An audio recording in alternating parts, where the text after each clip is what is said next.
back. So building on what we talked about earlier, we're actually going to look at a few different options to have interactions with. And this has everything to do with viewable scrolling. So this is just adding to what we've already built upon. In that first example, we've used Smart Animate to adjust some of the parameters around what we were doing and show some interactions between initial state to final state. And this one, we're going to add a little bit more and build upon that with some scrolling. So again, this is me building upon that same set. I've added this smaller product view image. This is just to represent what we've added here, as well as some of the additional items here. Now you see them hidden because we're actually going to focus on the scrolling function. But what I want to be mindful of is the actual view. You won't see any of these once you are in the view, but once you actually start to build out for scrolling, you can. Now, if I select this particular view, you'll notice that the content is clipped, and that's what I want. Once I unselect the clip content, you'll see other options here, top, bottom, and then to the right of the view. So I'm just going to select, I'm going to toggle on the actual clip content so it hides it. So now what I want to do is I want to select the prototyping feature. And I'm now going to look at the behavior here. And the behavior here I want to have is horizontal, and that means from left to right. And I'm also going to do vertical, so from top to bottom. In this case, instead of just doing one, we want both. So that's the last selection here, both directions. So I'm going to preview this like I've done before.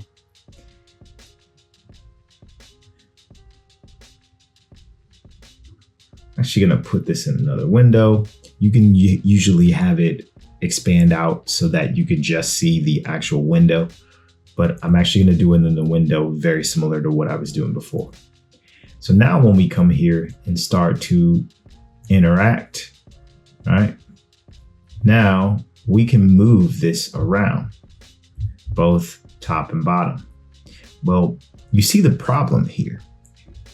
The problem is Figma then takes the entire view of everything that's there and then moves it in the direction that you select based on the behavior. That's not what we want. We really want the items that we select to move and adjust according to that behavior.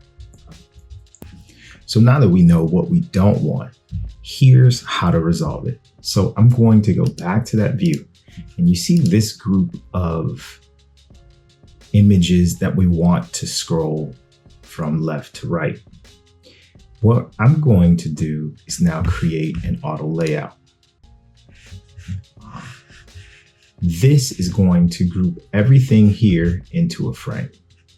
And then what I'm going to do past that point is now rescale that entire frame all the way back to the actual grouping of that view. So now I have my clipped content in the frame. I now have auto layout in the frame that's clipped. And then I'm going to select clipped content here. This allows everything outside of the frame to be clipped, but still have that frame available for the view. Then I'm going to select this view again, go back to the prototyping function. Now I'm going to select this area, and the behavior that I want is for scrolling.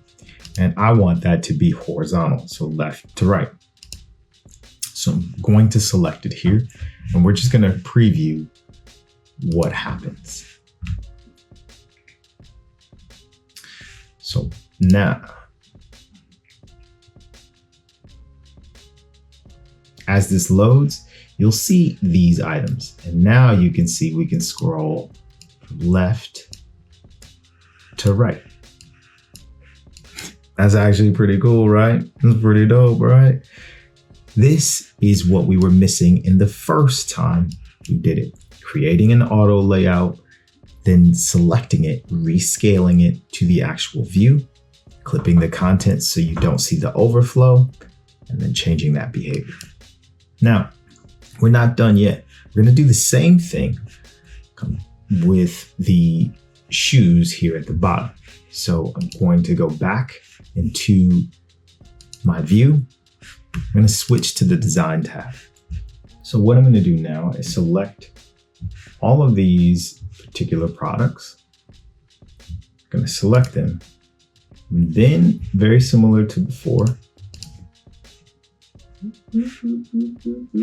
actually gonna move these up. Why? So I'm gonna select all of these items, and then I'm just gonna put them in the auto layout.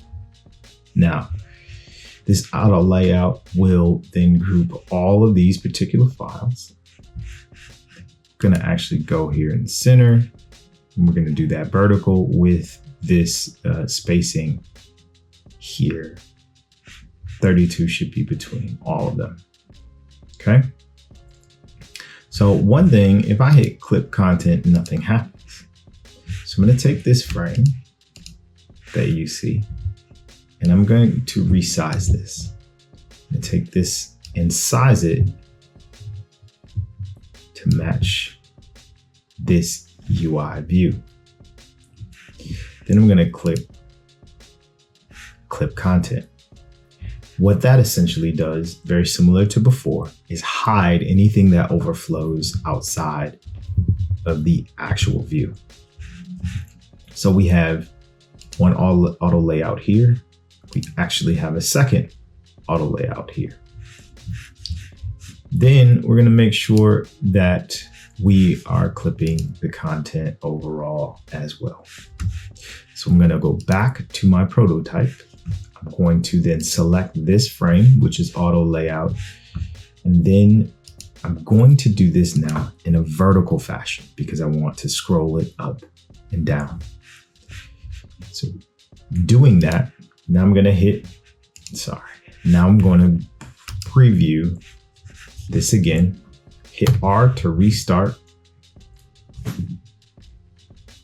And as this loads, you're going to now see these particular views and shoes scroll in a vertical way. So now we have both functionalities happen.